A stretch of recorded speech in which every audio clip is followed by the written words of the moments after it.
Au nom d'Allah, le tout miséricordieux, le très miséricordieux. Que la paix et la miséricorde d'Allah soient sur vous.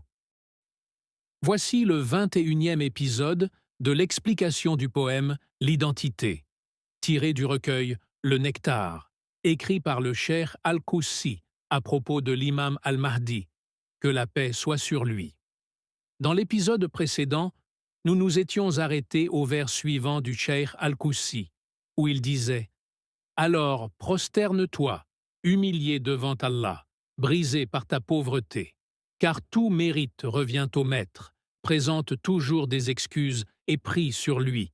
Non, insiste encore, afin que ton cœur saisisse le secret. » Ces vers, mes frères en Allah, je vous les ai expliqués en détail dans l'épisode précédent, dont je laisserai le lien dans la description sous cette vidéo pour ceux qui souhaitent le revoir.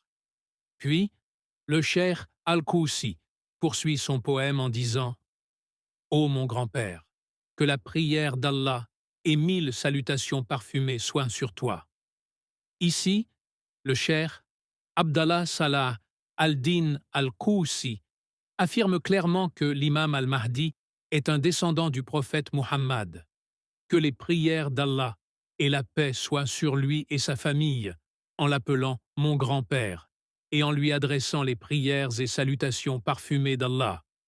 Par ces mots, le cheikh souhaite aussi indiquer que l'imam al-Mahdi doit impérativement comprendre le secret de la prière sur le prophète, paix et bénédiction sur lui. Car la prière sur le prophète est, en essence, une immense miséricorde d'Allah pour l'humanité entière. Pourquoi cela? Parce que le prophète Muhammad, paix sur lui, a été envoyé en tant que miséricorde pour les mondes, et cette miséricorde n'est autre que la révélation divine, le noble Coran, qu'Allah a fait descendre sur son cœur.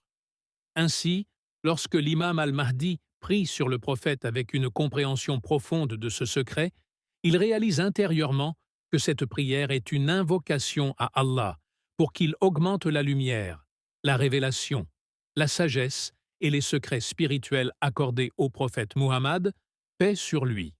Et puisque cette révélation est destinée à l'humanité par l'intermédiaire du prophète, toute élévation spirituelle qui touche le prophète rejaillit aussi sur sa communauté. En conséquence, plus nous prions sur lui dans ce sens, plus nous sommes nous-mêmes abreuvés des sciences divines, des lumières du Coran et des secrets célestes. Mais hélas, beaucoup de musulmans ne cherchent pas à découvrir les trésors cachés dans le livre d'Allah, le Coran, alors que ses bienfaits sont innombrables et ses secrets sans limite. C'est pourquoi le cheikh Al-Koussi explique que le prophète lui-même demande à l'imam al-Mahdi de multiplier les prières sur lui, car cette multiplication est un moyen d'attirer davantage de connaissances divines, de dévoilement et de compréhension profonde du Coran, non pas par effort humain, mais par inspiration d'Allah. Et pourquoi cela? Parce que le prophète Muhammad est le canal unique par lequel cette science céleste nous est parvenue. Allah nous a ordonné de prier sur lui, car tout ce que nous savons d'Allah passe par lui.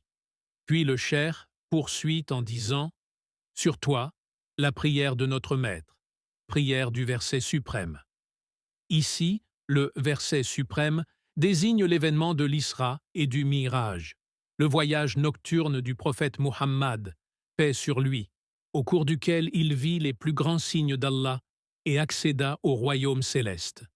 Ensuite, il dit, et Al-Khidr lui dit, « Lève-toi et marche, car ceci est ton voyage nocturne, Isra.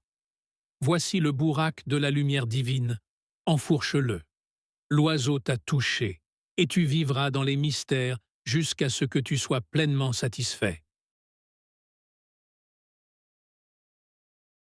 Ici, le cheikh insiste sur un point crucial. L'imam al-Mahdi, lorsqu'il comprendra le secret réel de la prière sur le prophète, entrera dans son propre Isra, son ascension spirituelle vers la connaissance et la lumière divine. Et cette ascension ne sera possible que par l'intermédiaire du prophète Muhammad, paix sur lui, car il est le maître, le guide, le messager et l'enseignant de cette communauté. C'est pourquoi il est impératif de rejeter fermement toute prétention exagérée qui place l'imam al-Mahdi au-dessus du prophète Muhammad, paix et bénédiction sur lui. C'est là une déviation grave. N'écoutez personne qui prétend cela. L'imam al-Mahdi est l'élève du prophète. Il recevra ses connaissances par lui, avec la permission d'Allah, car Allah a dit dans son livre « Et nous ne t'avons envoyé que comme miséricorde pour les mondes ».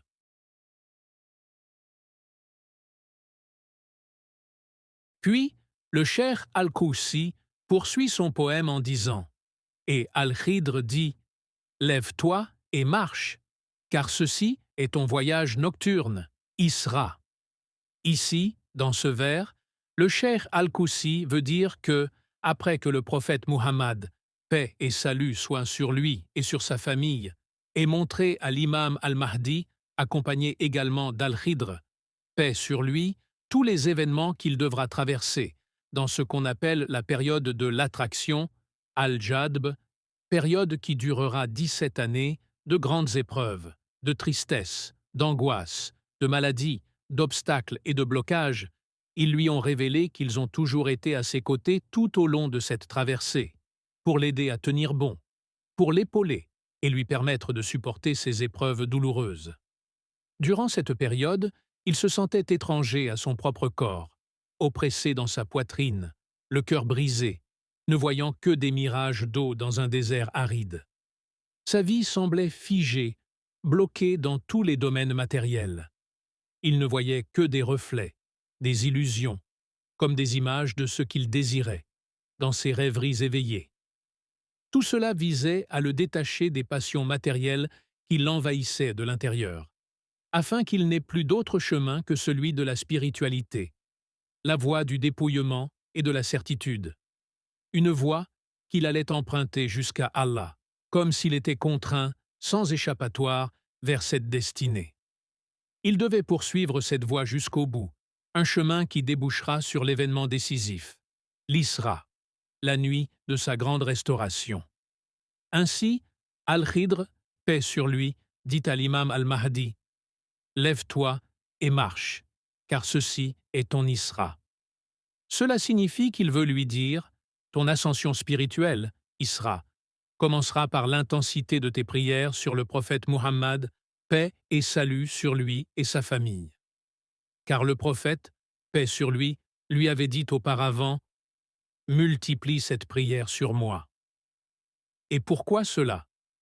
Parce que l'Isra de l'imam al-Mahdi se réalisera par cette voie-là, par cette prière. Comme je vous l'ai expliqué dans l'épisode précédent, cette prière n'est pas un simple acte verbal. Elle signifie la miséricorde, la grande miséricorde qu'Allah a fait descendre dans le cœur de son prophète Muhammad, paix sur lui. Autrement dit, le grand message, la révélation divine, le noble Coran qui fut déposé dans son cœur. Ainsi, plus l'imam al-Mahdi intensifie sa prière sur le prophète avec cette compréhension spirituelle, plus Allah l'élève dans la connaissance de cette révélation sublime, plus il l'inonde de la compréhension profonde du livre divin, des secrets cachés, des lumières invisibles. Et c'est cela que le cheikh al-Koussi veut dire. Qu'Al-Khidr, paix sur lui, montre à l'imam al-Mahdi que son Isra, son dévoilement intérieur, se produira de cette manière. Par cette prière, Allah lui dévoilera les voiles, lui ouvrira les portes des visions, des révélations, des contemplations spirituelles, par cette miséricorde offerte au monde, descendue dans le cœur de Muhammad, le prophète d'Allah, que la paix soit sur lui et sa famille. Car Allah a envoyé son prophète comme une miséricorde pour les mondes, et cette miséricorde, c'est le Coran, la parole d'Allah, la lumière marchant sur terre. Car le prophète vivait selon le Coran, son comportement était le Coran. Donc, lorsque l'imam al-Mahdi prie sur le prophète, il implore Allah de lui accorder une plus grande connaissance de cette révélation, de lui en ouvrir les secrets, de lui faire goûter aux sciences subtiles qui y résident, par les visions, les révélations et la contemplation. C'est pourquoi le cheikh Al-Kossi dit ensuite « Voici le bourraque de la lumière divine, enfourche-le, précède les oiseaux, et tu vivras dans les mystères jusqu'à être pleinement comblé. Ton Isra et ton Miraj seront dans l'esprit du prophète, tu verras. » Ces vers, chers frères en Allah, je les expliquerai dans le prochain épisode, si Allah le veut, où je vous dévoilerai les secrets profonds du voyage nocturne de l'imam al-Mahdi, le voyage qu'il vivra et au cours duquel il contemplera des mystères nombreux durant un long temps. Et ce voyage se produira justement par le biais de cette révélation divine, qui est le Coran, la miséricorde offerte au monde, le message qu'Allah a transmis à son prophète Muhammad, paix sur lui. Chers frères en Allah, mes salutations à vous tous, soyez en paix sous la protection d'Allah. Wa assalamu alaykum wa rahmatullahi ta'ala wa barakatuh.